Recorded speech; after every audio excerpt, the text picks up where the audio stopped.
If you want to start learning a handstand but aren't sure how to prepare, you're in the right place. My name is Kyle and I've been doing calisthenics for a little over 3 years at this point. And the very first skill I ever learned was the handstand. So in this video, I'm going to be teaching you everything I wish I knew when I started learning handstand.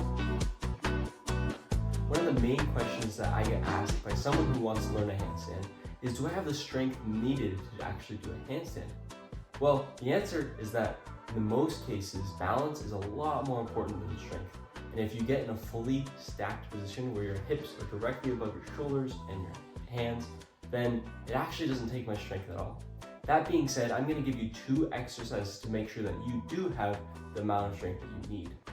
The first exercise that I'm going to recommend is a pike position hold. Now this is going to make sure that you have enough shoulder strength, and it's also going to help you get a feel for what it means to be upside down with your hips above your hands. We're going to start by holding a piked position. Now you can do this on the floor at the start, and then eventually you want to do it on something elevated like a chair or a stool. I'm going to use this bench here. The important part about this is to have your hips as close to over your hands as possible. It's going to feel really weird, but I promise this will help you get comfortable in a handstand position. It looks something like this. Notice how my hips are almost directly above my wrists, and also how my arms are completely straight. You don't want to let your elbows bend in this exercise, and you also want to make sure that your shoulders are activated and pressing away from your body. The second exercise is going to have to do with core strength. Now, handstands might seem like it's all shoulders and arms, but in reality, a lot of controlling and balancing a handstand comes from your core. So I'm going to teach you one exercise that's really useful in making sure that you have the necessary core strength to hold the handstand position. It's called the hollow body hold, and I would recommend making sure you can hold it for about 10 to 15 seconds comfortably to have the strength to do a handstand. Looks like this. 3 important cues here. One is that my shoulders are off the ground. The second is that my back is flat instead of being arched away from the ground.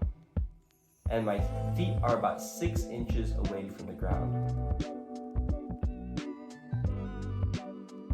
The second common question I get is, isn't it really easy to hurt yourself doing a handstand? Well, there are 3 main injuries that come with handstands, and I'm going to teach you all 3 of them and how to avoid them. The first one is your wrists. Often when somebody's learning a handstand, their wrists can get really tight and even have pain.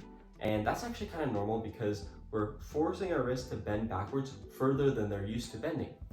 However, that being said, there's a couple exercises that I like to do to help warm up for my handstand attempts and avoid injury. I'm going to show you those right now. Okay, to avoid wrist pain, here is the exercises that I like to do when warming up or training flexibility of my wrists. First, just place your hands on the ground somewhere and lean over them as if you're doing a handstand. This just warms up your wrists being in the right position.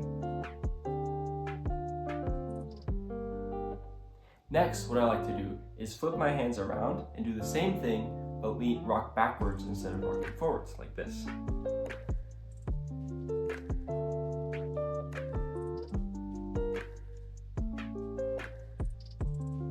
Okay, the third one I like to do is the same thing, but flipping your hands around and then still rocking backwards.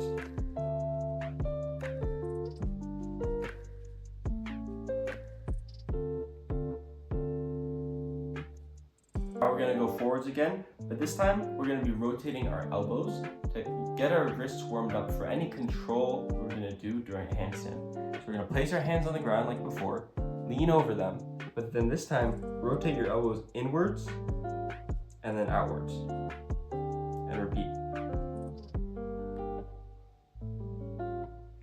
You can do these 4 simple exercises in about 20 to 30 seconds, and it can really help with your wrist pain, especially if you do this before each handstand session.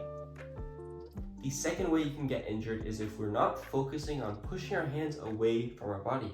When that happens and we get tired, we can actually fall on our head and it could hurt your neck if you're not careful. This is why it's so important to practice the pike hold position of the strength part right before this, because this will help give you the confidence you need to push against the floor and keep your shoulders and your arms engaged to hold yourself up away from the ground. So make sure to take rest between attempts and space your sessions out throughout the day. I would also recommend that you avoid pushing yourself too hard at the start and take the first couple days really easy. Keep your sessions to about 10 minutes maximum until you realize what your body is capable of and it gets used to holding the handstand. The third and final way that you might get injured if you're not careful is falling backwards onto your back when holding a handstand. Now this one is actually really easy to avoid, and I teach you all about that in the dismount section of the 5 steps to hold a handstand video. Go check that out if you're worried about falling backwards onto your back.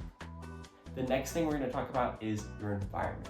Now, to train for a handstand, you really will need a wall in an open area, ideally a carpeted area, because your feet might be slamming into the ground and it's a lot nicer to have carpet than something like hardwood. But as long as you have an open wall with enough space in front of it, where you can lay down and do maybe a push-up, right? That's about how much space you need in front of the wall.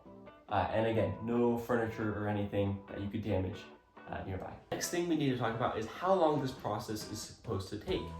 While everyone's going to go at their own pace, I would argue an athletic person like yourself should be able to do this in about 1 week if you're practicing for about 10 to 15 minutes. Also, feel free to take it at your own pace. If you want to go faster, you can do it in a number of days, or if you want to go slower and take it casually, you can take up to a month or 2. I think my first handstand took about 2 weeks to get a 10-second hold. Now you're fully prepared to do your first ever handstand. Make sure to subscribe to the channel and also check out my next video on how to actually do your first handstand in 5 easy steps. Wait, before you scroll down, check out this video right here. If you've already seen it, you can look up more content on my channel by clicking down below. See you next time.